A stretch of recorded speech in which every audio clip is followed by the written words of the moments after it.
I am thy father's spirit, doomed for a certain term to walk the night, and for the day confined to fast in fires, till the foul crimes done in my days of nature are burnt and purged away. Yikes.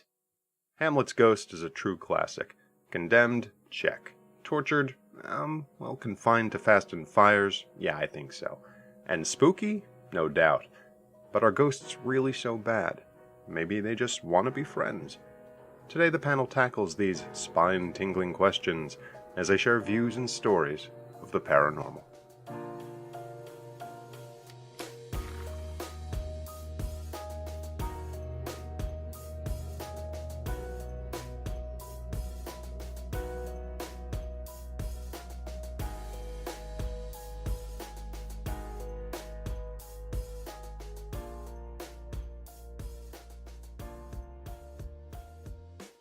What's going on, world? My name is Rob, and it's my pleasure to welcome you to another episode of The Third Eye Unplugged.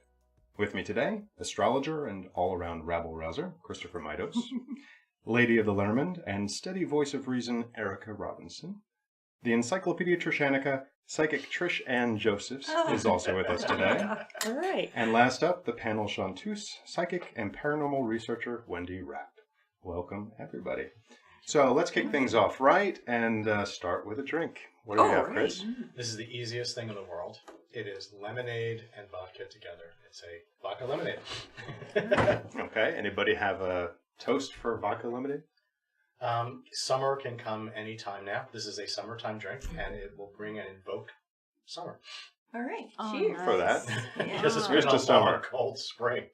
Mm. Oh, that is so nice. Yes. That's Very very good. It really is good. careful with a lot It's of just vodka vodka in and that, lemonade. though. That's all Yeah, it is. that's it. That's it. Vodka lemonade and vodka cranberry are the two things you have to always be careful of, because you drink it and you're like, oh, this is a sweet fruit juice, and then it's like, oh. Yeah, all I taste is the lemonade. Yeah, Yeah, me too. yeah. Very nice. Sometimes great, it's the great simple gift, too. things. Oh yes, Mm. yes, it's the simple things, absolutely. I was gonna try but I looked online for all these different ghost-related drinks because there's like a lot of them, but all of them just seemed nasty. Like, to make it a ghost, you had to make this very acidic drink, and then get either heavy cream or Irish cream and drop it. So there's this like Curdling. this lump of goo floating in there, and it's like, I don't think anyone's gonna really want to do that. No. You know? Oh, is that the ghost? Yeah, that's the ghost. Oh. That's the ghost. Yeah, the green slime with the white goo floating in it. Yeah, no. Always ghosts always slime. They always, yeah. What is that? I don't know. But Okay. I do have another toast I want to do real quick. This is a shout out to my sister who's graduating college in just a couple days. Yes. And I'm saluting her not because she is the incredible student who is a wonderful track star athlete, top of her class student, but because she's rewarding herself finally with a year off. That was a very hard fought year. I've never seen a kid work so hard all through high school, all through college, and before grad school she's going to take the year. And I salute that year and I say, go for it, kid, you deserve it. Absolutely. Yeah, Great to you. congratulations, Good luck. Amber. Congratulations. Good luck, Amber. Yeah. Absolutely. Okay, so everyone survived the retrograde okay? Yes. Yeah. We are, by the time that this is out there, Uranus will be moving into Taurus. Uranus spends 7 years in a sign, and it's about to move into Taurus in about 2 weeks, as of this recording. May 15th, and it'll have this whole new energy. I think we talked a little bit about it in the last podcast. But you can kind of feel its energy. Uranus is at the last degree of Aries, so there's this kind of general strange energy that's around with it. And it might kind of reside with us for a little while for the next several months, because it kind of moves back and forth between the signs. It's like new and unique energy. Well, the last degree of any planet in a sign is a very complicated thing, because the planet has picked up energies all the way through, and this is the very last sort of expression of it. And so far, the journey of Uranus through Aries has been very, in my view, frightening to a lot of other people, very liberating to some people, empowering. It's seen a lot of chaotic change. So when it moves into Taurus, things will calm down a little bit, but still is that crossover And energy. is Uranus the unexpected, or is that Neptune? Uranus is the unexpected. Okay. Yeah, It is. it is, and I mean, certainly we've been seeing that. Mm-hmm. But the sign that it's in colors what will be unexpected. Mm-hmm. So it's been in Aries for 7 years. Aries has to do with aggression, war. It has to do with impulsiveness. There's a lot of other very positive energies too, but I've seen a little bit more of the negative from it. Taurus has to do with security, money, finances. So that's where the surprises will come in. Oh, So okay. I don't even want to know. As long as they're good surprises. Well, Well, that's yeah. the thing. Is United States is we Taurus is a good energy for the United States sun, but the moon of the United States is Aquarius. So further down the line, I suspect in probably about 3 or 4 years there's going to be another economic crisis or something. That's how I would predict that. God. Yeah, So the United States is a Pisces with an No, Aquarius moon. it's a Cancer Oh, Cancer with Aquarius moon. with an Aquarius moon. Yeah, That's yeah. not. No, it's not. Well, I mean, it's not so bad. It's I knew a Scorpio with an Aquarian moon. Crazy. Well, Scorpio and Aquarius together is not happy. This is different. Cancer and Scorpio are a different energy, and it has a Sag rising. And we've established. I mean, there's some astrologers believe the United States has a Gemini rising, but no, it's Sagittarius. Sag rising people tend to have no problem telling everyone exactly what they should be thinking, and that's Now, how do you find out the rising sign for the United States? You do it when the Constitution was signed, and we're talking. They know? Well, that's one we've had to kind of figure out a little bit. Yeah, but yeah, every country has its own astrology. Yeah, almost. Now England has historical stuff going back thousands of years, but almost every single major thing that happened in England, as far as governmental organization, all happened during the sign of Capricorn. And you can see England in Capricorn. I mean, England is a little bit more uptight, a little bit more stuffy, a little bit more prim and proper than the United States is. But the United States is a Cancer. Yeah. Now, Erica, you were just, before we went on Yes. the air, as I know we love to saying, you were talking about something you were doing, I guess, over the last few days with other Yes, people that I you had just- something surprising happen. what was it? I attended my very first Reader's Studio conference in New York. It's an annual event of readers of tarot and Lenormand from all over the world. And I got to meet all my sheroes, I call them. Ooh. So Rachel Pollack and Mary Greer were there, and Ronna George and Donnelly De La Rose and Carrie Paris, and just people who've been really influential in my becoming a reader were there, as well as many people that I have known for many years online. And it felt like I was surprised because I really felt like I was going home. It felt very comfortable. And I was surprised that they knew my work, which was really nice. So that's the power of the internet for you, I guess. Now, how did that work? Was it like a symposium, a back and forth conversation? It's a lot of panel? different things. There are round tables. There are presentations from the stage. There are demonstrations. It's a nonstop weekend of just amazing, amazing reading stuff. And for those of us that want to look into it in the future, what is it? What is the official name? Yeah, a Reader's Studio, the Reader's Studio 19, because that will be the next one. Got it. Yeah. And where was it? It was at the JFK Hilton this year. It'll be at the LaGuardia Marriott next year.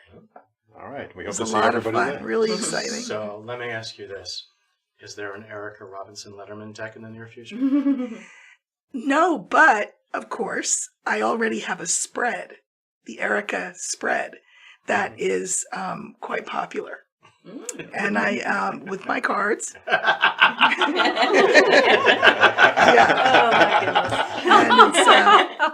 it's a lot of fun and it's a lot of detail, and everyone wanted to be read with the Erica spread. So Cool. that was exciting. You invented your own. I did Letterman invent. layer. I Cool. invented my own Lenormand spread. Lenormand is the up and coming thing. The other thing that's up and coming is Kipper. I'm sorry. Kipper cards. Oh. Kipper is a German technique, and Toni Puhl was there, and she is one of the preeminent Kipper person currently. And it was great. She gave me 2 German decks as a gift, which was really nice. Yeah. Lenormand is super direct. Kipper is like a punch in the face direct. I actually like the idea of that. Yes, you would like it. So it's definitely different than Letterman, obviously. It's different than Lenormand. It's very directionally oriented. There are many more people cards in the deck. I'm just learning the Sounds like system. it'd be good for psychic fairs and stuff like that. Where you Oh, have like yeah. mini readings. And Yeah, have yeah, yeah, straightforward definitely. answers. Oh, good. Definitely. Yeah. But I got to read for some of the greats, and that was so exciting for me. And I got some great readings from the greats as well. Nice. So it's a lot of fun, really Any was. exciting reading information you want to share? Yes. So I'm retiring in June from a 30-year teaching career. And so one of the things that I was curious about is which direction I was going to go in next. I have two that I could go in. And I wanted to know whether I was going to be emphasizing one over the other. And every reader saw me emphasizing cards over educational consulting, which is the other thing that I do. And I was actually really excited to hear that because that's what I love. They don't want to let one of their future panelists go by. Well, they actually asked me to write an article for their publication, so that's a first step. So I'm really excited about that. Oh, definitely keep us posted with I that will. too. Yes. And in 19, maybe we'll all be going to see you there. All right. For me, I guess I'm just still buzzing from the last podcast we did. We recorded the Mother's Day special. If you haven't heard it yet, please go hear it. We laughed, we cried. We went on for 3 hours. We got some, but it was wonderfully insightful, and I'm still kind of floating on that. And so please listen if you can. But we are here today, and today we are talking about the paranormal and ghosts. So before I ask the obvious question, do you believe in ghosts? I guess it's probably important to ask the question, how do you define them? What are they? And Trish, I think you have the Encyclopedia Trishanica version. That's correct, I do. What is that? Okay. Ghost is an Old Saxon word equivalent to soul or spirit, so it's Saxon. A ghost is the soul or spirit of a dead person or animal that can appear to the living in bodily form or to haunt specific locations. Okay. So that's the definition of the word ghost.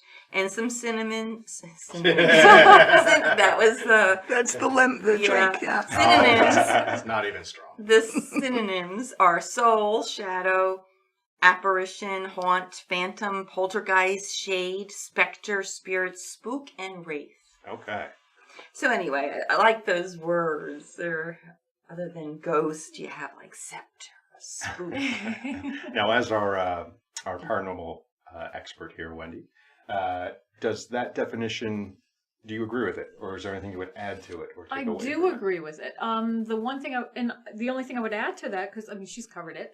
A lot of people believe there's something electrical about ghosts because you feel sometimes that little tingly feeling when they're around. Yes. They're not. They're metaphysical beings. I know that they've been known to like drain the battery energy from your whatever you're using when you go on an investigation, but that's just to get a reaction from you so they can use that energy that you're building when you give a reaction to it. But they're metaphysical beings, and it's just who we are without this flesh and blood container. So I agree with her, yes. Does anybody else have their own definitions? I kind of divide it up into sections. I mean, I think that ghosts are partially people who have departed that are hanging around. I also think there's partially sort of an echo of the past. I think that there's a lot of functioning of our perception and a lot of functioning of the reality around us that we don't always understand. I think there's like hiccups in reality where you're seeing something of a historical event that Absolutely. keeps replaying over and A over residual again. haunt, yeah. But it's not actually like they're not there scaring you yeah. or anything like that. It's Right. like it's sort of like, oh, I'm witnessing a I've often historical thought event. that, or in the experiences I've read from other people who've had, and my personal experiences, I'm seeing something, and it almost seems as shocked to see me as I am to see. Yes, her. and that's exactly right. Yeah, I experienced that Have you? with a ghost. And in that point, are we perceiving through time? Is there some kind of wrinkle? Oh, that's okay. appearing? Okay. So I was on a train at Red Bank. I think I'd gotten on at Little Silver, so I was already on the train. And they were in the process of redoing the Red Bank station. And I'm in the train has stopped, and I looked up in a window, and I saw a woman, and she was cleaning. And I thought, okay, she was washing the windows and cleaning, but she had on period dress, definitely from an earlier century. Black, and then she had a white apron, and she had a little white cap on her head. And I thought, wait a minute, is this like a costume party? Because I'm not the ghost type. I don't see things. I mean, I don't want to see things. And I looked, and then she looked at me, She looked startled. I looked startled. And then I blinked and she was gone. Yeah. But you cannot tell me Mm. that I did not see her washing the windows in the Red Bank train station. Sure. And isn't it just as possible that people, I mean, we see lots of accounts of people from the past who have seen ghosts or fairies or demons or aliens.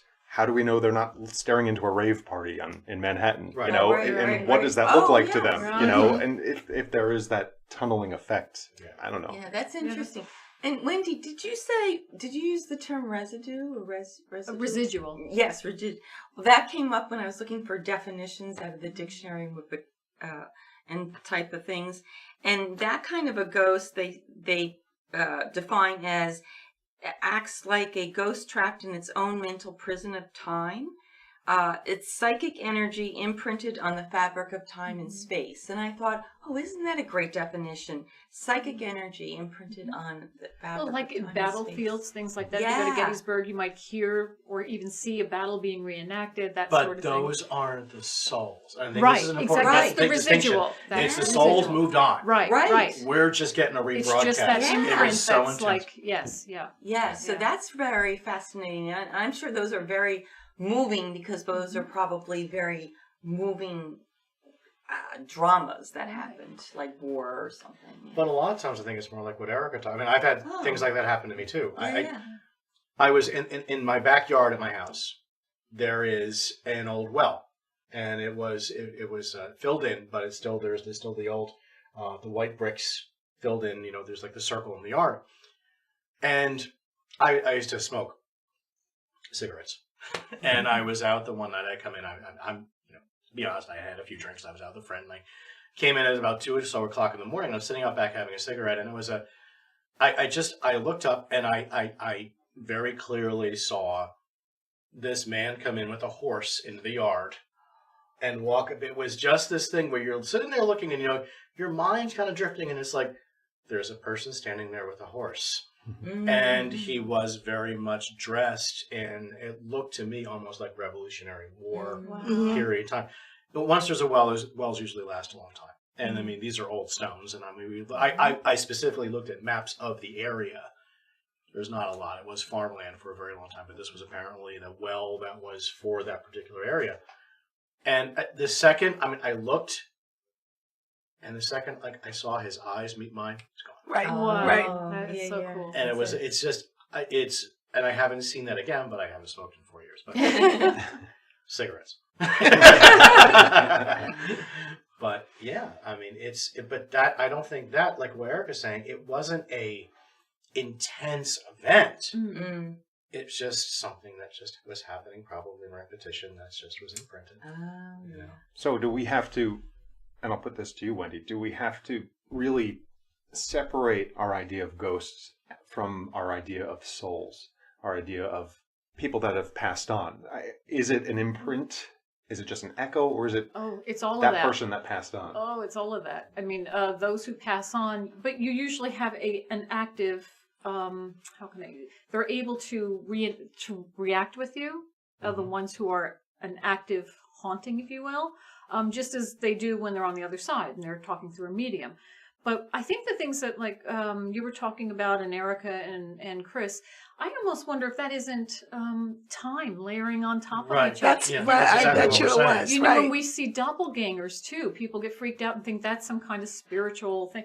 I think we might be seeing ourselves in another dimension or lifetime, Yeah. because we exist in many lifetimes at the same time. It so- all does overlay, and, Yeah. and there's nature it's very clear. There's always screw ups in nature. There's Right. always going to be hiccups, and that's I think Wrinkles in time. Yes, Yes, still haven't seen it. I know I should, but that's exactly it. Yeah.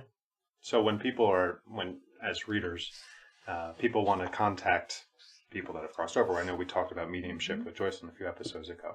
Yeah. I'm really trying to get a clear idea of the distinction between what you're picking up as a medium. I come in and I want to talk to my great-grandmother. Mm. I don't like to think of my great-grandmother as a ghost, Well, no, or She someone probably that's isn't. stuck. she's She's a probably- soul on the other side. And so we're saying that we're making it distinct that that's a different thing than Correct. ghosts. Yes. Well, Yes. I think people, souls, spirits can be in many places at once. Sure. So you can call them and they can come while they're still doing whatever other business they have to be doing. To think of it otherwise is to look at it in a very linear, three-dimensional way. And time is not that way. Time is an artificial construct. So when we say, well, I don't want her to think of her as being stuck, she can be in many places at once. But Because I there is see this idea of a ghost being bound to something. Right. So again, is the ghost a totally separate phenomenon? Speaking from my experience, because there was someone, and Lenore's the one who helped cross him. I spoke to your mother to try to connect with somebody who passed on many, many years ago when I was a young person. We couldn't connect with him Yeah. because he hadn't gone into the light. But he was still earthbound, as they say. Earthbound, that's what I was about to say. But Lenore and I were able to connect with him, and then she moved him on, and that was, now I know he's in a good place. So it's different. I think they're easier. It's an easier thing for them to connect with us from the other side when they go back to source. When they're here, not that they're confused, but I think because they're not connected to their energetic source, it might be more difficult for them. But he was looking for other loved ones who passed on. He didn't quite know where he was, and his religious upbringing kind of. Is that what seems to keep them here? Is It's attachment to life? Attachment to people, places. If there's a traumatic event that surrounds their death, that can be it. And sometimes it's a fear of judgment or punishment. Like there was one that Trish helped me, my neighbor. That one doesn't want to move on because he did some bad things, and he's afraid to move on. So it's a number of different things. It's interesting that human emotions keep us here even when we don't have a body. Isn't that interesting? It's just like an observation. Like, oh, look how powerful emotions are. Well, sure. They'll even trap your soul. Yeah. If you're saying helping someone move on, what is it that you're doing, and what can other people that feel that they want to help people that have moved on, or help people to move on, what would you say? How would you instruct them? Come from a place of compassion. 9 times out of 10, you're not going to encounter something that's really negative. And if you do, it probably is not a demon. It's probably just somebody who was a very nasty human being in this life, and it doesn't change when they die. But if you encounter someone that you want to help move on, you just reassure them that they're going to a good place. They'll be reunited with loved ones. You don't have to tell them who's going to be there, unless you're a medium and you know, but just reassure them that they're going to a safe place and it's okay to go. And I always tell them, I always bring in that soul's angel, guardian angel, and I ask that angel to come in close and to help take that person, move them on. So I think I got my head around the separation between a ghost and like a loved one spirit. The ghost seems to be something that is somehow stuck or trapped that we pick up on. Or is choosing to hang out. Yes, choosing to hang out. Absolutely. What about other things that people sometimes lump into the ghost basket? Demons. Or poltergeists, or... I'm with Erica. I'm not talking about that. I don't like... I personally have no belief in them whatsoever. Demons but that's are a religious construct. I haven't seen one. Yeah. That's it. Yeah. You know, I mean, I've had a lifetime I agree. of dealing with. I mean, a lifetime of it. Yeah. And there have been a few times where I've gone places and I felt like a cold, negative energy. There have been times where people had an auric field around them where I was like, but no, I haven't really. And I mean, I'm because I have a lot of Scorpio, I try to have an above average level of suspicion and negative projection. And no, I haven't seen anything. I don't know. I think that sort of just scientifically speaking, there is an equal and opposite reaction and force for everything. So therefore, I'm not saying that they don't exist. What I'm saying is I shield myself. I ask for protection. I don't want anything to do with any of that. I don't want to know about any of that. And therefore, I don't. But I'm not going to say, again, physics. There is an equal and opposite reaction. Right, but and there force. has to be that pole. You have to assume that all of us and everything that exists here is in the white light. And I don't believe that. I think that we are all a combination. I think that we reach towards the light. But I think that all of us embody both the positive and the negative. Well, we live in a relative world. Without us, there's no doubt. Right. Right. But All of that is. But I'm not necessarily saying that spirits, the stuff I've felt out there, are all positive. I mean, I don't subscribe to that 1940s Hollywood angels or these fluffy, wonderful things that are trying to, they're going to help us find our keys. I mean, they're much more intense. But there's a neither dark nor negative or positive to them. They're intense. Oh, yeah. And I think the choice is up to us. That's a good word. I understand what you're saying. It's just that I have a hard time with hell. Oh, hell is as the Pope himself has said, hell it doesn't exist. Right. It's a construct created to control people. Right. Hell, of course, hell doesn't exist. Well, then heaven wouldn't either, then, right? It's everything is a state of mind. Yes. And, at this conference, there was a speaker who talked about all of the research that's being done on epigenetics, which is sort of that genetic memory that we have, but also the research that's being done on the difference between the mind and the soul. And so there is no actual place. I mean, I think we're all pretty sophisticated enough to know that we're not talking about actual places, except insofar as one's mind can conceive of place. It's like does the tree make a sound in the forest if there's nobody there to hear it? The afterlife is what you make it. Exactly. But I still think that the afterlife is, in essence, what you need to go through. I mean, there's different ways of looking at it. I tend to go into the school of believing that we keep on coming back over and over again. If you were a horrible, misogynistic pig this lifetime, you're going to come back next time as the only frail female in a family of 5 brothers who are all in a very male-dominated society. You're going to get both ends. Well, You're going to get both ends. Wendy has schooled me on this. We've talked about this. I am convinced that we reincarnate. I think most religions of the world believe this, including Christianity, because this was only thrown out when Emperor Constantine decided that he didn't want it to be a thing. Yeah. But so most religions believe in that. Yeah. And I don't know that I don't believe that it's necessarily you were awful in one life, so you're going to come back as a whatever in another. Not awful. It's just a balance of tolls. Well, I think we all come from God, source, energy, whatever you want to call it. And I think we then get separated from that. And I think our goal, every soul's goal, is to be reunited with that. Yes. But we each have different paths.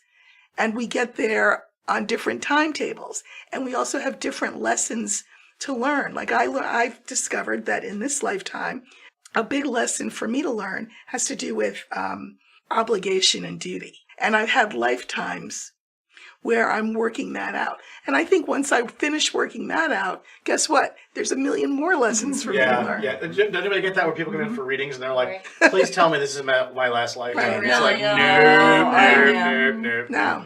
This is like a fact. I love discussions about reincarnation, but it's this vast subject. It's huge. Next time, we'll have to do. We'll talk about. We'll have to do a huge reincarnation. Going back to ghosts, I have and energies that just exist here with us. When I was a preteen, probably like 11 or 12, playing with a Ouija board. It was the middle of summer. It was like 2:00 in the afternoon, bright summer day. My mother was in the kitchen cooking or something, and I had my friends. There was like 3 of us or 4 of us, and we were playing with the Ouija board. So we were preteens, we were giggling girls, and I'm like, I think we actually connected with some sort of energy or entity, and just giggling and everything. We were all, Catholic school girls. So I said, I know, let's ask it, do you believe in Jesus Christ? and that planchette, I guess it's called. Sure. Oh my goodness. It went zipping at a high speed and hit the wall, bounced up the wall and fell on the floor. My friends all just stood up and left. They didn't even say goodbye or oh my gosh or whatever. They just left. And I proceeded to go to the Ouija board and get the, everything. And I went outside to put it in the trash outside because I wasn't going to let it in. So I think this was an energy that was playing with preteen energies of these giggling girls. Yeah. And then when we invoked a sacred name, well, it got upset. See, I don't know. So it was like, whoa. I want to unpack two things out of that. One, Ouija boards.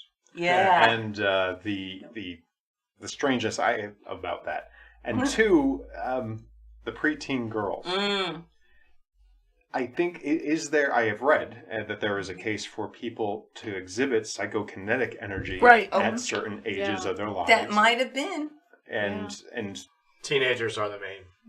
Sure. We were probably 11 or 12 or something like that. But again, it wasn't like candles and it was dark. It was like 2:00 summer, people, active and everything. And this thing went zipping across the room. We know at least one of the girls. Yeah, usually associated with teenagers. They even call it a paranormal temper tantrum. Oh, yeah. So it could have just been not an energy, but maybe one of our emotions. Yeah, but it still freaked us out enough. But it could have been an energy too. You never know. After I just said that I don't believe in demons. Yeah. So there was a woman I was friends with. I was about 16, and she had a Ouija board, and she was staying with my parents for a while, and so we're playing with it, and I just got literally overtaken with this, like, okay, somebody's moving this. It wasn't me. And it wasn't a good feeling. Yeah, no. It wasn't a demonic feeling, but it was not, I have intimacy issues as it is. The idea of something inhabiting my body and manipulating things. I asked my father. My father said that he used one when he was a kid, a teenager. It's always that age. And I said, I just sort of settled into your long story of the Ouija board. And I said, so what happened? He said, Erica, I'm going to tell you one thing.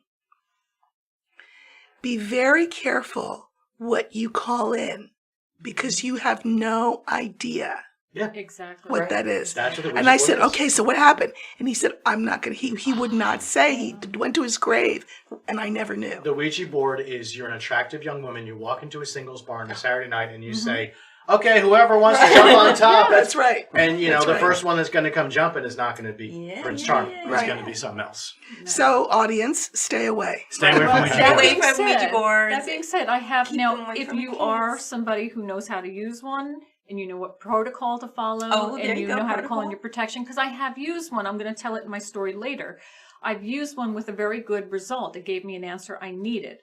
But it's not a toy. You don't play with it. And like Chris said, you're opening the door to whoever's out there. And there's all kinds of energies out there who have issues and problems. And you don't want to do that. Right. So I've always likened it to the cell phone and dialing a random number. Right. And just having a conversation. So I guess what you're saying is, know the number of the person you're calling. Right. If you're going to use them, know who you're calling. I used it specifically to contact a certain spirit that was in my apartment. And so in that case, how is that different than how you use cards or it's other not in that psychic particular mediums? It's not. They're all psychic tools, but that's the thing. It's part of my toolbox. I know I'm a psychic. I'm trained. I know who my angels and guides are. I know how to protect myself. I know how to close down a session. Kids don't know that. They just... Yeah, but even so, the cards, you're picking the cards, you're reading as... That is different. The very definition of the Ouija board is something is moving. Yes. You're all touching it. Something has to... So, they're in control. The Ouija board's in control. Yeah, I went and did a podcast 2 years ago here at the Jay and Silent Bob Secret Stash here in town, and it was the Halloween show. And they wanted me to use a Ouija board. They didn't tell me this before I went. Oh. And I went in and they kept pushing and I was like, nope. And so they brought it out and I could tell they were like, really? And it's like, I don't care. I don't care how wide broadcast this is. I am not going to put my fingers on this. And that's how, and I'm 52 and I don't have anything to do with it. So they are, but that's just me. Right. Well, that kind of leads me into with the Jay and Silent Bob thing and the Hollywood thing. Yeah. What else is Hollywood getting wrong about ghosts? They seem to get a lot wrong about it, but I see every Well, Halloween I I think get you can actually answer that one because you have to deal. Every time there's some new horror movie every time out, Yeah. poor Rob has to deal with these crazy people coming in going, I've got this, this, and this going on. And it's like you watch that movie and what they've got, whatever is terrorizing them on the spirit world. And they want, and of course, he always gives the best answers possible. But Well, we try. But, I mean, levitation. Are ghosts levitating? Are they able to pick up dimes? Oh. As Patrick Swayze famously did. Yeah. I don't know. Well, poltergeist. I mean, Well, yeah, you know what? I did have an experience where a spirit threw something across the room. So yeah, Okay. but it was just a little tiny tea light. You know, this little aluminum. Yeah, it was but very still, lightweight. doesn't But matter. well, Yeah, okay. meant, right? Well, okay. So I had, I don't know if this counts, but one morning, it was early in the morning. I was trying to get ready for work, and I heard my daughter. My husband had just died, and I heard my daughter crying in her room.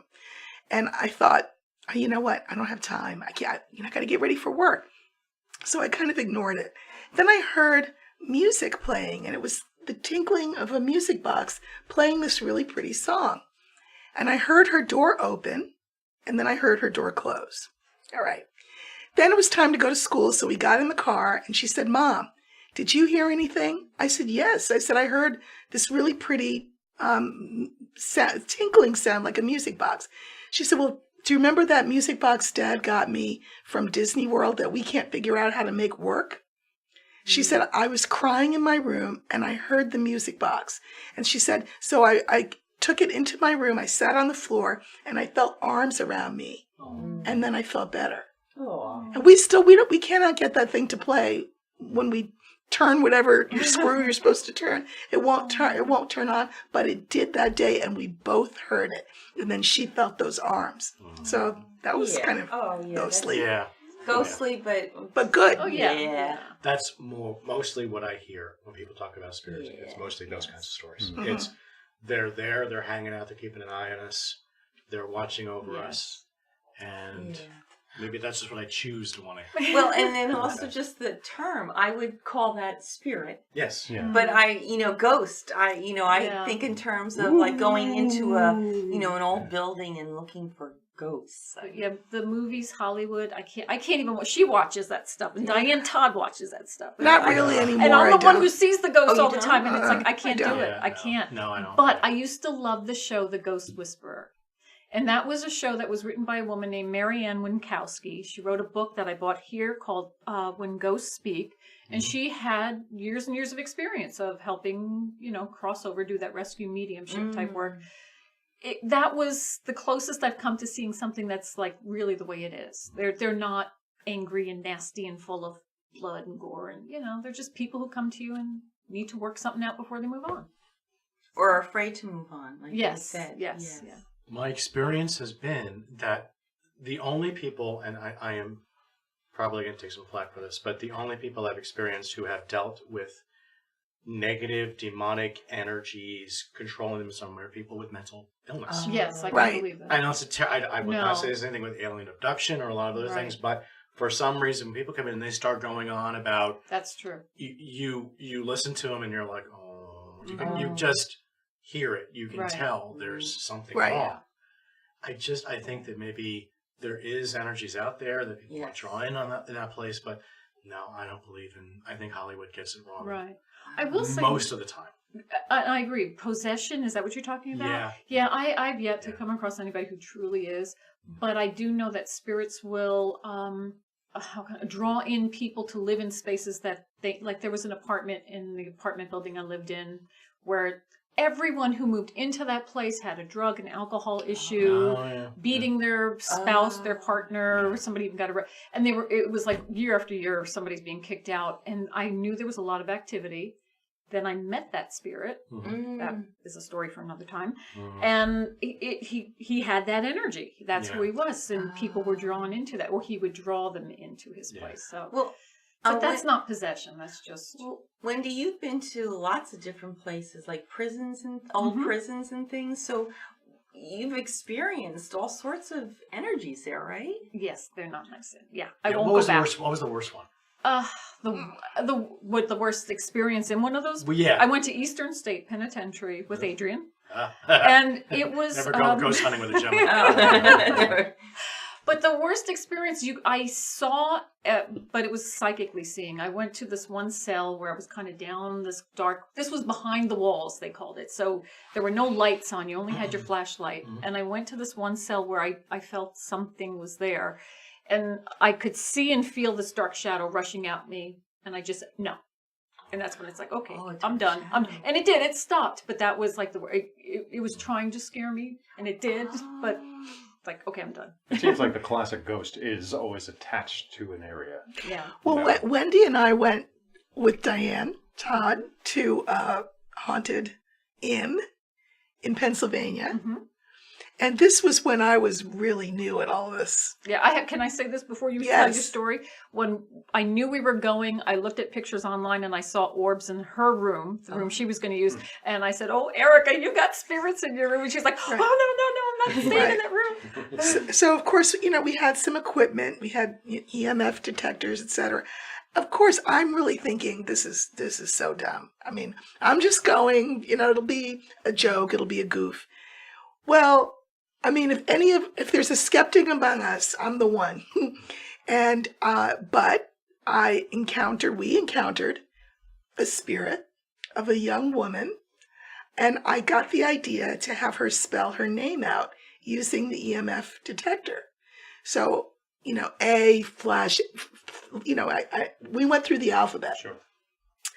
And of course, the first letter, it took a long time because the first letter of her name was Q, and her name was Queenie. And when I asked her, you witnessed this. Yes. When I asked her, "Is your name Queenie?" the machine just lit up like a Christmas tree. And we talked. Diane and Wendy tried to talk to her. She wouldn't talk to them. No, she wouldn't talk to us. Tell them why. African American. I don't know whether former slave. She was a former slave. Former slave. So I told her that she could go, that there were people whom she loved waiting for her. And then, oh my gosh, we saw the orb of light that was her move away. Nice. And physical eyes? With our physical eyes, Cool. with our physical eyes. And then that night, I slept like a rock. I felt like I had done something good. It was certainly the first time I'd ever done anything like that. And it felt real. You cannot tell me that was not real. Have you been back? No. Do you think if you went that there would be still a residue? Or I is think she she's gone. She's gone. I think but she's there's gone. tons of other spirits there. Right.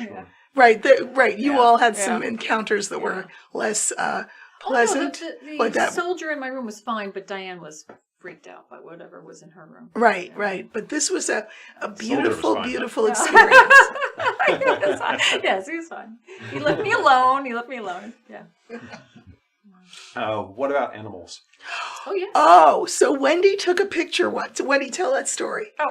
Are you talking about our orb picture? Yeah. Well, yes. I've had a number of animals pass. I think most of us have.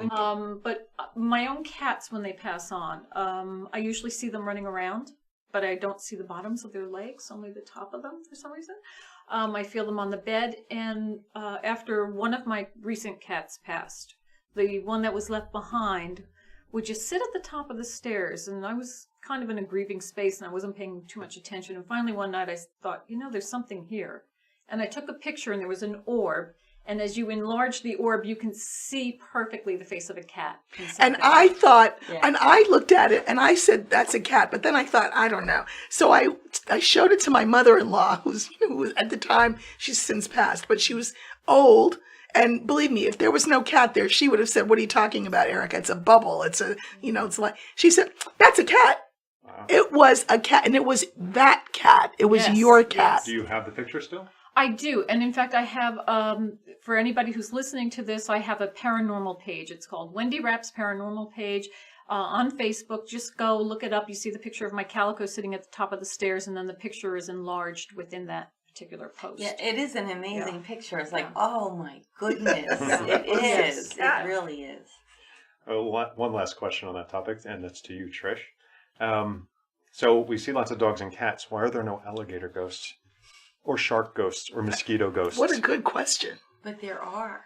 Are there? Why does Well, no one yeah. ever talk about Well, because no one talks about it, because there's not a communication set up between you and a mosquito. So really, you and your dog, yeah, you and your horse, yes, you and...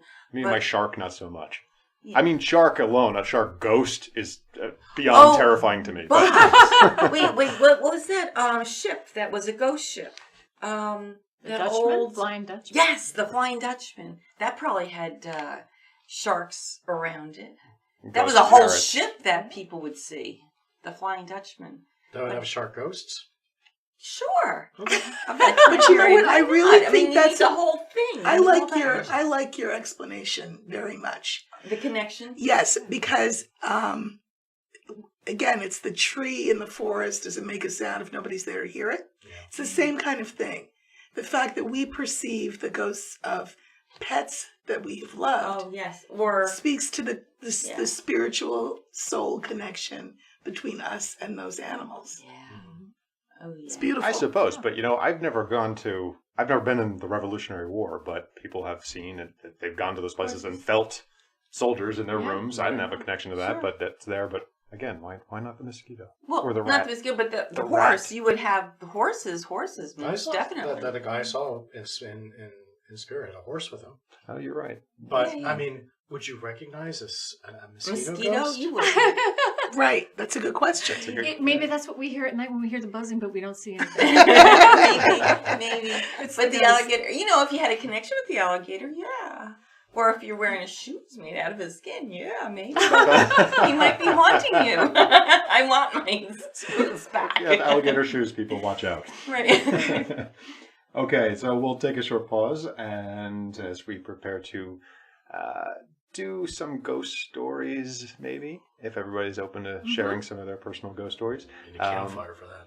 Yeah, it would be Ooh. nice to do a campfire. That would be and nice. Maybe do a little ghost investigation of our own Okay. when the Third Eye Unplugged continues.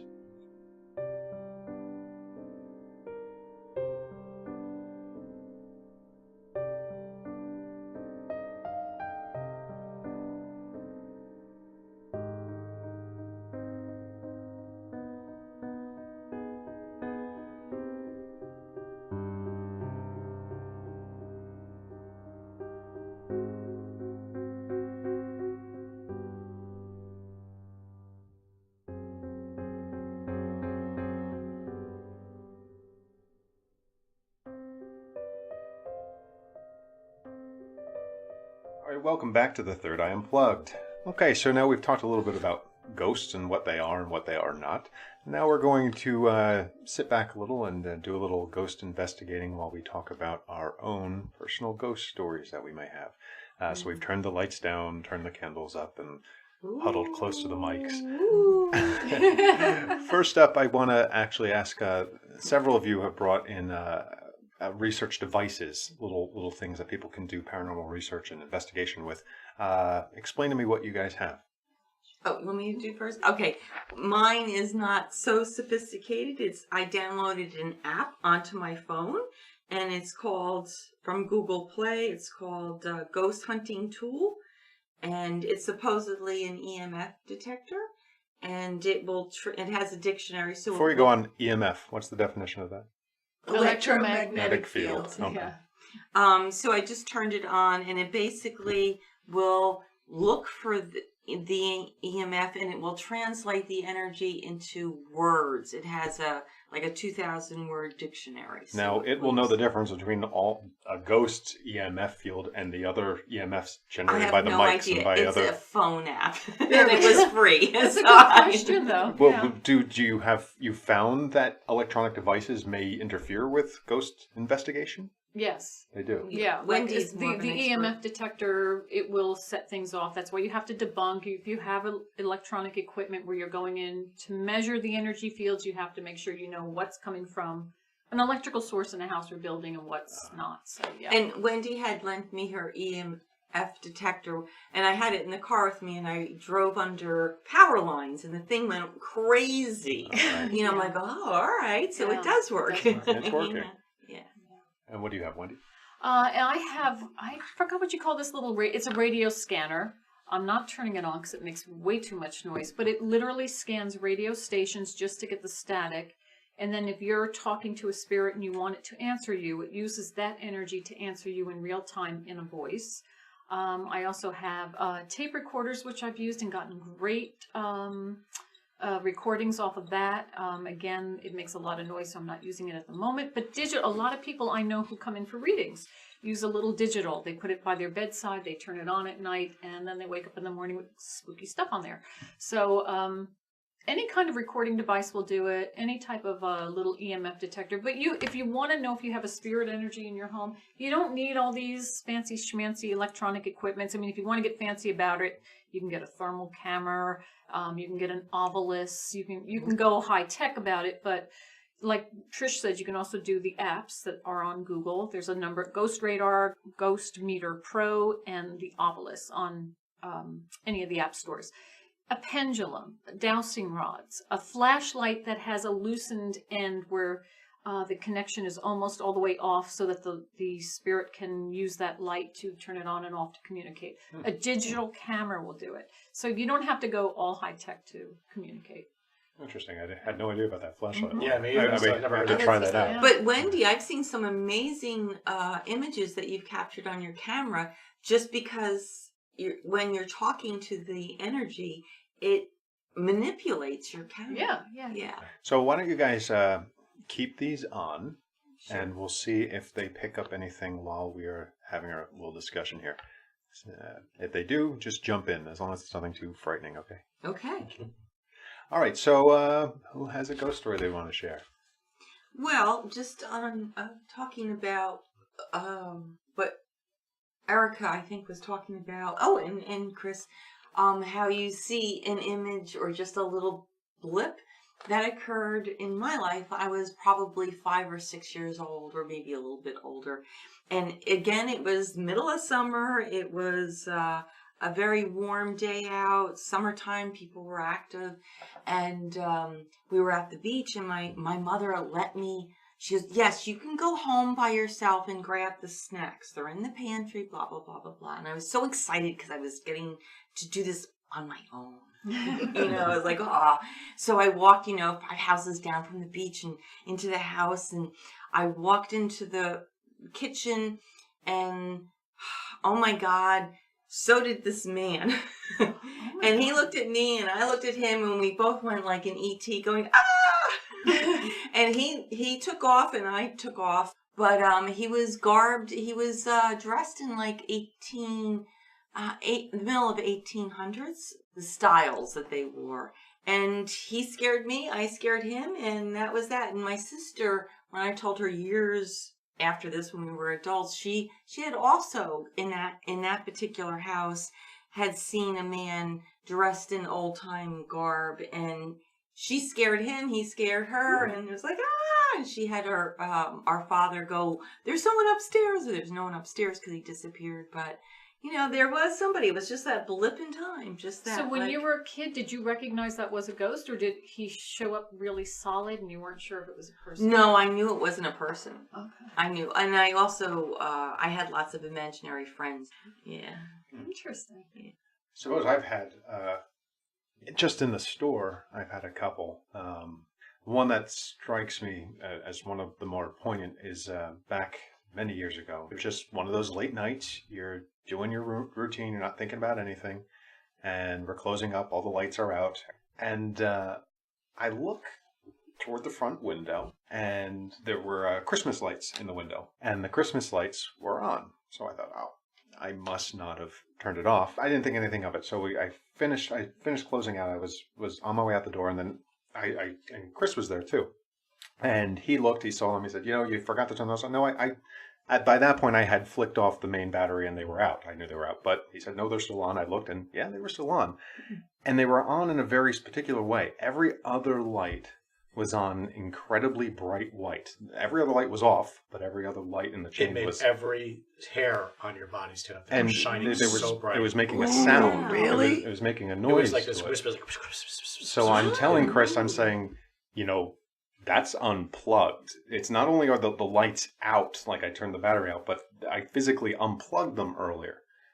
And so we go into the window, and you look, and you could see the cord just sitting out of the plug. Yeah. Oh, wow. Actually, And so- that's absolutely true. So I just said, "Oh, I'm gonna have to do something. I don't know what am I gonna do?" But I reach in to the window, and the lights blink, blink, blink off, and this wave hits me Yeah. of this, Ooh. like Yeah. Chris was saying, this sound, this noise, this whispering, blew past me and Ooh. was gone. And I heard it with, like you said, with your physical eyes. I heard this with my physical ears, and Chris heard it too. And the lights were dead from that point forward, and threw them away. But Yeah. there was Really? something there. Oh, yeah, that's what's cool about it. It was like Rob's first month he was working for us, and like everyone was telling all these stories, and you could see he was kind of like, yeah, and it was like intense ghost. Oh, wow. It's like, but it was I mean, we walked up, and it was like, Rob, these are lights out. Wow. And it was. We were both like, oh shit. I think they evolved a little bit, but I think they even actually still tell that story. They do the Red Bank ghost tours. Yeah. Oh, really? And I think when they go past that old building, they tell that story. Wow. So, yeah. Well, Well, the that last place- time I took that tour, they didn't. And I told your story for you. Oh, So did I don't you? know. Yeah. Ah. This place here, I mean, I know, Wendy, you've seen things here, but I feel this place void. I know there's something here, but it doesn't care about me. The other place we were in was 150 years old, and it was a hotel years before. Oh. So that place was so chock full of spirits. It was insane. I was never uncomfortable. There were goings on in that place. It was just nuts. No, this place is active, but not like horrible active. Yeah, this was. Considering this, it really is not horrible active. Yeah. We in the same time, it was before this. This was probably like about 91, 92, so right after we first opened over there. And at that point, we just had the front section. There was a locked door that nobody had the key to other than me. And there was a back section we had rented. And it was just the front, like, 1,000 square foot section of the store. And it was just me in there working one day. And I went out front to have a cigarette. And there was only one way in, one way out. There was no, and I was standing right by the outside. So I came back in, and on the counter was a pile. It was 78 different pages. And they were written exchanges between Lady Frida Harris and Aleister Crowley, going on back and forth when she was developing and painting his Aleister Crowley deck. Now, this is the early 90s. I mean, the internet was not a thing. So this wasn't, it was all written out. Somebody had carefully written it out on what we call a word processor back then. And this was not from any book. I haven't found it since. It was a pile of papers just laying on I walked back in, and this pile was sitting on the counter. Oh, you mean it wasn't there to begin with? No, Wow. no. Well, that's like Oh. amazing. I came back, and the first thing I walked in, I'm like, there's a pile, and I was like, so, I kept them for a very long time, and I had them by my bed on this little night stool, and a friend of mine was over, and we were out back, smoking something. And again, there was nobody home. This person who was with me doesn't believe in any of this stuff, so there was no. And I remember because I was reading it before he came over, and when I came back in, it was gone. It disappeared off my nightstand. Oh. Gone. And you never found it again. Never found it again. No. Never found it again. It was. And that's a lot of paper. That's not like something. Yeah, there was just- somebody who wrote this out. It was there, and then it just, That's a it's a very interesting thing. Wow, that is weird. Yeah, but there was, and I find it less here, but over there was something there was a lot of portals to something else going on. Oh, without a doubt. Oh, yeah, absolutely. Yeah. And then here it's not quite, it's a different, it's a more subtle energy, but that's one of my. I felt it here. Yeah. I have felt it here. Yeah, there are nights it's like, okay, it's time for you to go home, Chris. Yeah, that's I exactly never how had it it at is West to me. Front Street. I would sleep there, That's true. There was something. Yeah.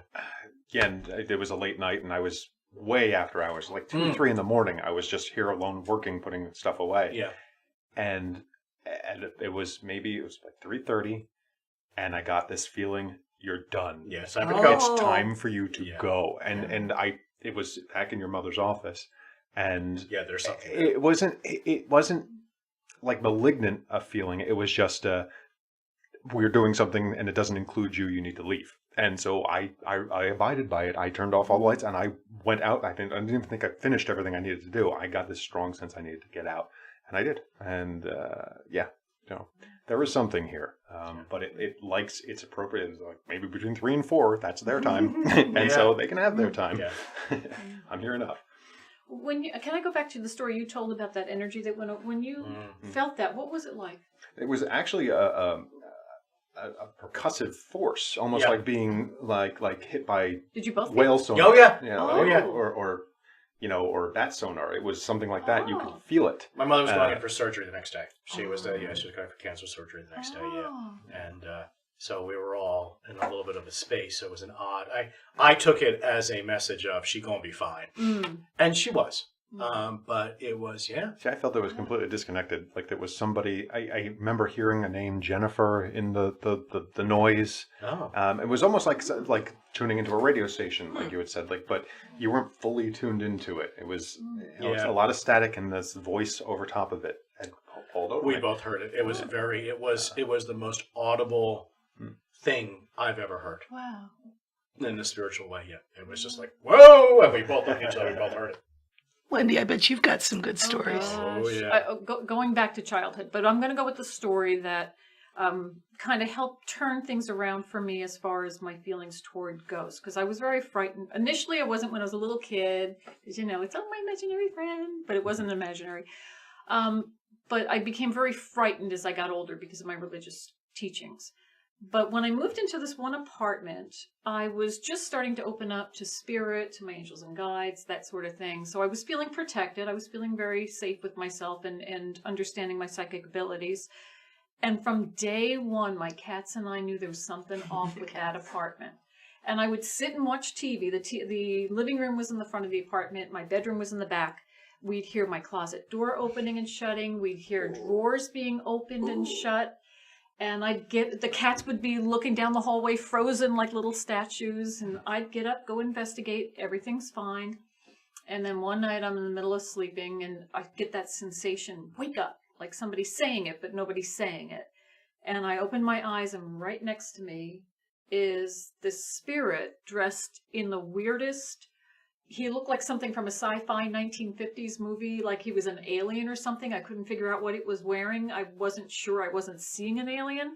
But he was fortunately looking toward the end of the bed, toward the closet, not at me. And I just thought, oh, God, shut your eyes. Go back to sleep. Go back to sleep. I was frightened at that time. And I did. I shut my eyes and I was like, oh, please don't touch me. I'll scream. Like, don't touch me. I went back to sleep. The next morning I wake up. And I knew that wasn't a dream. I knew there was somebody who was there during the night.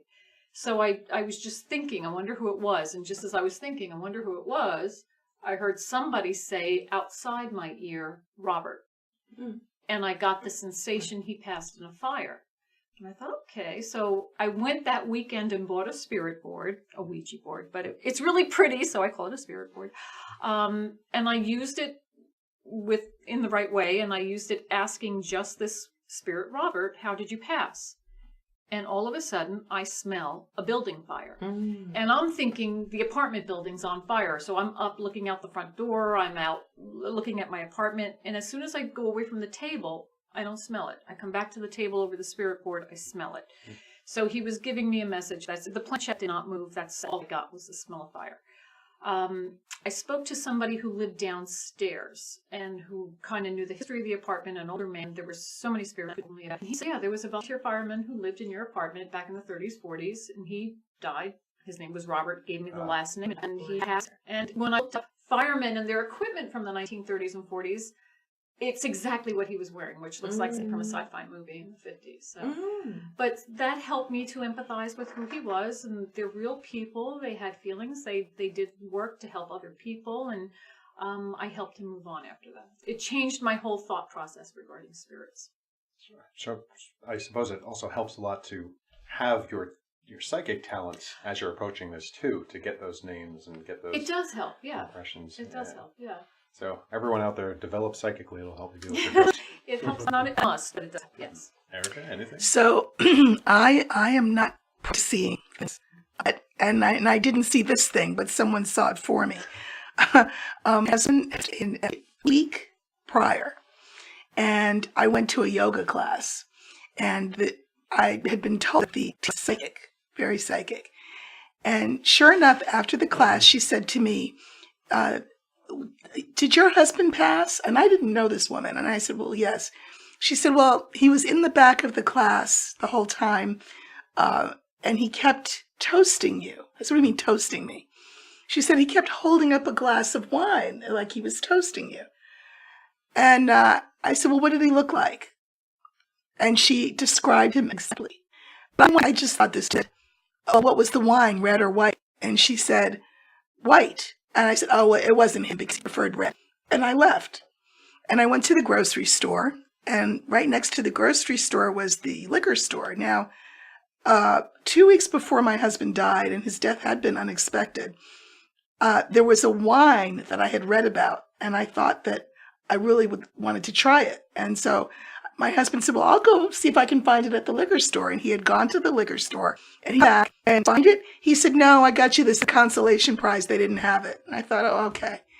So after this yoga class, I come out of the grocery store, which is right next to the liquor store. And the liquor store owner said to me, are you Mrs. Robinson? I said, yes. He said, oh, I'm so sorry about your husband. I live in a small town. And he said, could you come in here for a minute? And I went into the liquor store and he said, your husband ordered this case of white Sancerre for you. And so clearly he was telling me, it wasn't anything romantic or him saluting me because I was taking a yoga class. He was trying to say, go to the liquor store and get the wine that I ordered for you. How practical. What And sign it was he? white wine. What sign was he? A Cancer. I mean, okay. Home. Nurturing. Yeah, Yes. So nurturing. he wanted to make sure that I got that wine. Oh. So that was nice. That is a good story. That is a good one. Well, I hesitate to tell this one only because I'm not sure whether I dreamed this or not, but it had validity beyond the dream. This was where Chris's parents live. They live in I won't say it's rural, but it's densely wooded. There's lots of forest back there. And if you are in any of the rooms in the house, there's a big bay window staring out into that woods. And I fell asleep there, and I'm not sure if I was in a dream state or in between, but I have a very vivid image of what I called a fairy raid, the group of soldiers. But it wasn't fairies. What I saw... looking at it harder, it was people, I would say in the 20s, maybe the turn of the last century, dressed in that attire. There was even maybe an old car or two, but they were moving through the woods back beyond my field of view. Just a group of them, and the line seemed to go on for quite a while. People seemed to having a good time. And later, I told Chris this story, and he and his mother revealed to me that apparently back there was a hotel that had burned down at that time. There was a massive fire and burned everything. But people went there for drinks and partying all the time. And I had no idea at the time, but I hesitate because I'm not sure if I was awake or if I was in that in-between state. But I had that strong vision, that impression of these spectral-like figures walking back in procession back to that area. Those woods are haunted. No, those woods are haunted. There is a spirit in those woods. Yeah, there's a lot in those woods. They watch you. Yeah, When they watch you. I found that. In a couple of the forests back there. Yeah. Your father told the story that he was bringing horses back there, and Yeah. they wouldn't move beyond a certain point. Really? They live on they've changed the name of the road, but it was the original King's Highway. So it was a highway built 100 years before the Revolutionary War, and prior to that it was like an animal and Native American trail. So there has been activity all up and down the street. There's all the signs of Revolutionary War. People had slept there in various, and then when the English lost the war and they were being chased out of New Jersey, they evacuated down that's where all the So but the fact that horses, senses it and won't go there, it's like, whoa. Yeah, there's a lot. But there was also, when I was a kid, there was there's the deep, maybe about a half a mile away from us, there was this dirt road where there has been, and I know cops in the area told us this story about, there were people doing like all kinds of black magic out there, and like people drive down the middle. We're talking dirt roads that are like half a mile long, Right? With no traffic lights right out in the middle of them. And There, like they'd have cops driving down. There'd be people running out in green robes with staves and all kinds of stuff. New Jersey, huh? Oh yeah, oh yeah. You think everybody thinks New Jersey. Yeah. They think of it's actually there's a lot of rural areas and lots going on here. Yeah, you think of North Jersey and Yeah. urban. Anybody have any other stories they want to share? Well, I'm curious for you. When you've been of all of us here, you've been around the world much more. Oh, that's Have right. you ever world. been someplace where you felt? I mean, a spirit, a ghost, something in any of the I places. certainly felt. I think anybody that has traveled here would probably concur that there's definitely spirits and energies to different places that you can identify them instantly, and there certainly were spiritual experiences, Right. but I can't identify an actual ghost Yeah. or a paranormal one that I can remember having out there. Have you stayed in any old hotels and things? That's probably why, because no. I'll tell you, I did have a strange experience in a foreign country. My husband loved Nora Jones. And you know that song, My Heart is Drenched in Wine, speaking of wine. And so it was my first day in Korea. And I was about to do some work there. And I was going to be picked up to be taken to the venue. And in Korea, everybody was speaking Korean. There was no English. And then all of a sudden on the radio, that song comes on, that Nora Jones song. And I thought, oh my gosh, my husband's even here with me in Korea. It was very nice. That's nice. Yeah. Well, our good spirits travel with us. Right. And that's for sure. I can attest to that too. Yeah. Yeah, without a doubt. So, But I'm sorry, I want to just go back to, because you've been to ancient sites and anything. I have, but I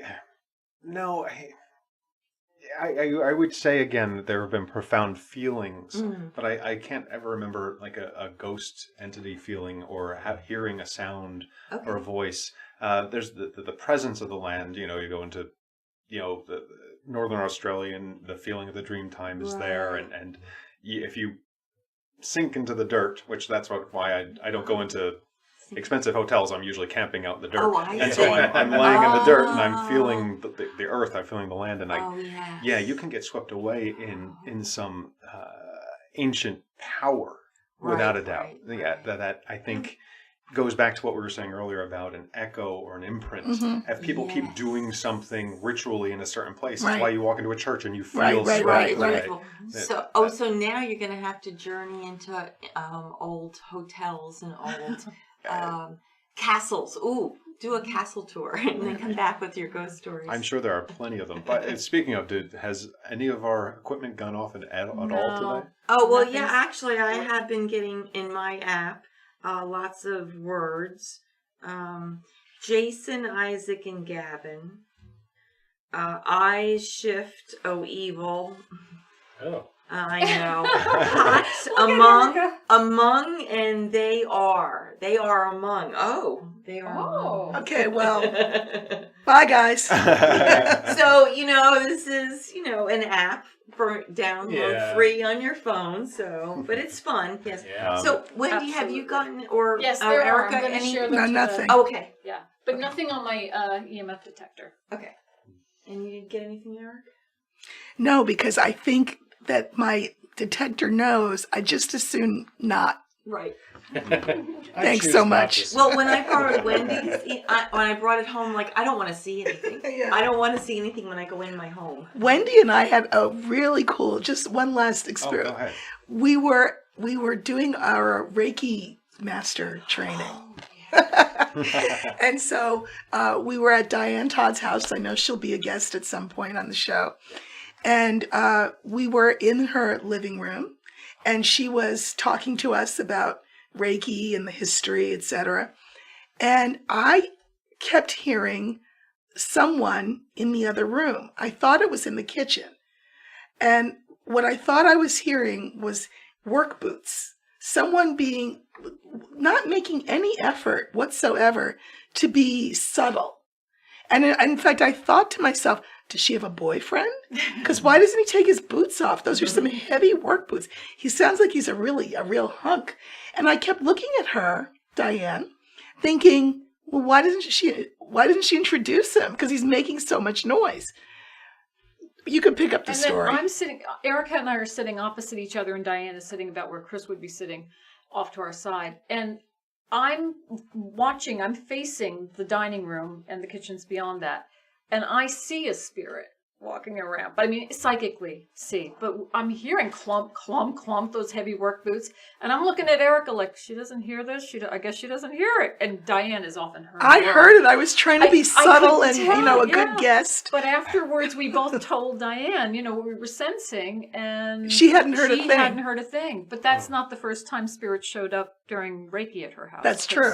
The first time we went there for a Reiki session, I'm sitting there looking at Diane, and this beautiful, elegant woman in a Victorian gray dress goes walking behind her and then glides up the stairs.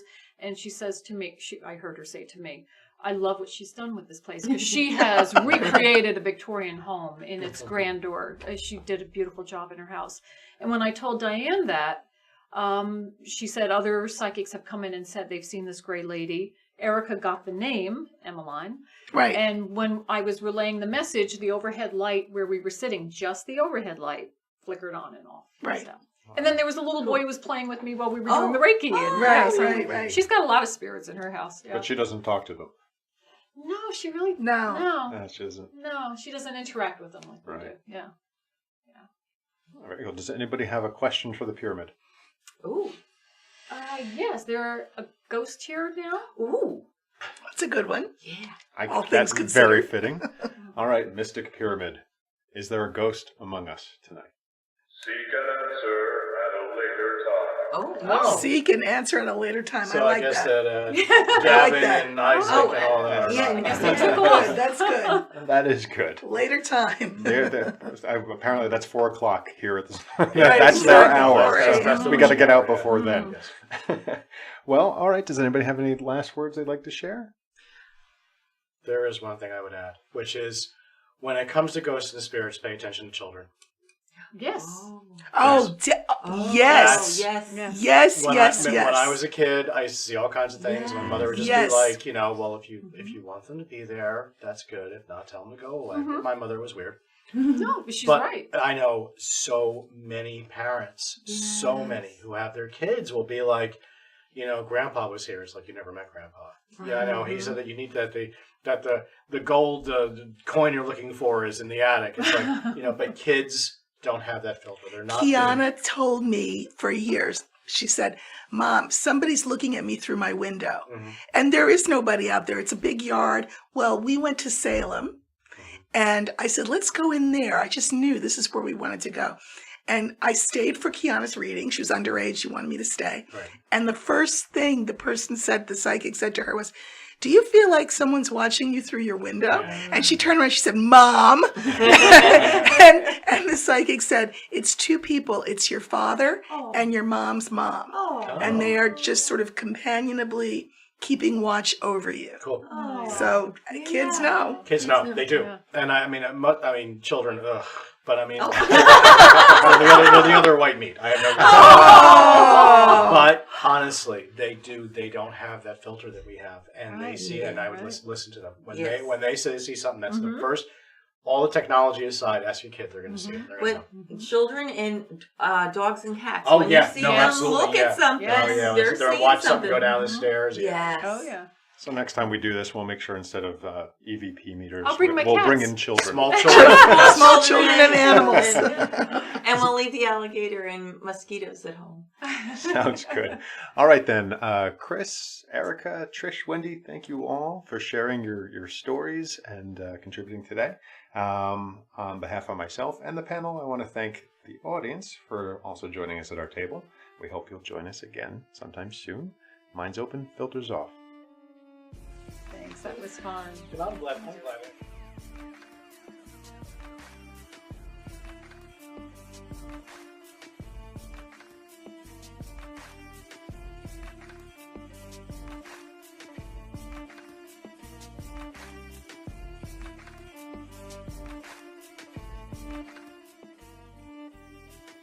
You've been listening to The Third Eye Unplugged.